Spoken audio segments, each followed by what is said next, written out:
हाँ जी, हाँ जी, गुड़ बिल्कुल तैयार हो गया। ये जलना नहीं चाहिए।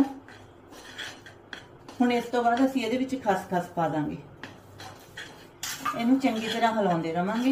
ये तैयार हो गया। रात नूं असीं इहनूं सौण लगे जी 1 चमच दुध के कप नाल जिन्हों भी खांसी जुखाम है या छाती ते रेशा जम्मिया पिया उन्होंने दे देंगे ते सुबह तक बहुत फर्क पै जाऊगा। तुसीं देखियो, इनू जरूर ट्राई करियो। ये बिल्कुल ईजी है।